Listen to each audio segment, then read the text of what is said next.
So this weekend, history is guaranteed. MotoGP racing celebrates a huge milestone at Le Mans. The world's first motorsport world championship hits 1,000 Grand Prix after the first race on the 13th of June 1949. Reigning champion Francesco Bagnaia is back in the hot seat after a tough showing for Marco Bezzecchi in Spain.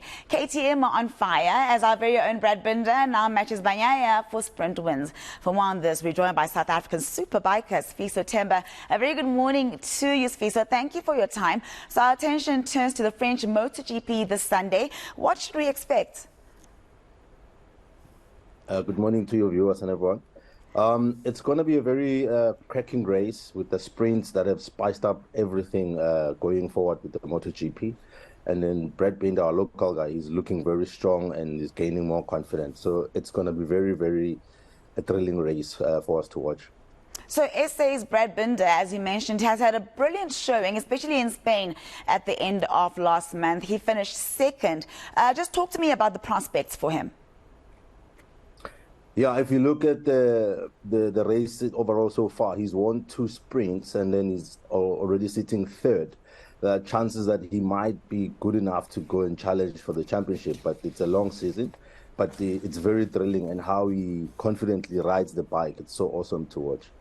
So as much as he has done well so far, he also seems to be, and correct me if I'm wrong, a little bit inconsistent. And I've always wondered just how much does the bike that he is on affect his performance? For example, is it fair for me to put some blame on the bike?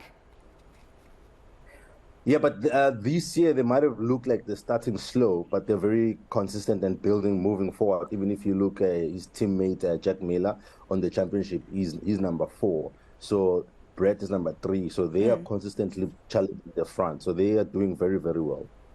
Francesco Bagnaia has been in great form. He's at the top of the standings. Is there anyone that can actually outclass him?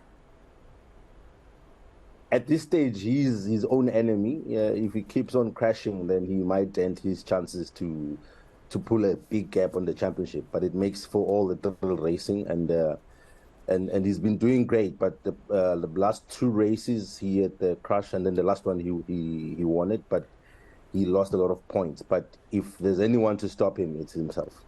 So what would it take, though, say someone does come in and wants to outclass him? What would it take, if you just look at his racing style, what would it take to outclass him?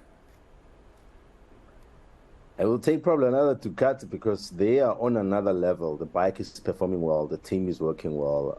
Marc Marquez has been dubbed the challenger, but with the crashing and incidents and him having to not take part in most races, then it's clear the Ducati are having a big chance or advantage.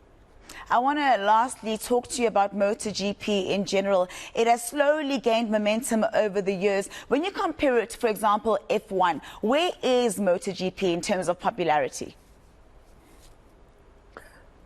In terms of popularity, it comes after Formula 1, because Formula 1 is the biggest spenders and they do even a bigger job in the marketing space. But in terms of thrills and having a fun day to watch, MotoGP takes the cup on that space. All right, thank you very much for your time, Sfiso. That was South African Superbiker Sfiso Themba joining us to look ahead to the French MotoGP.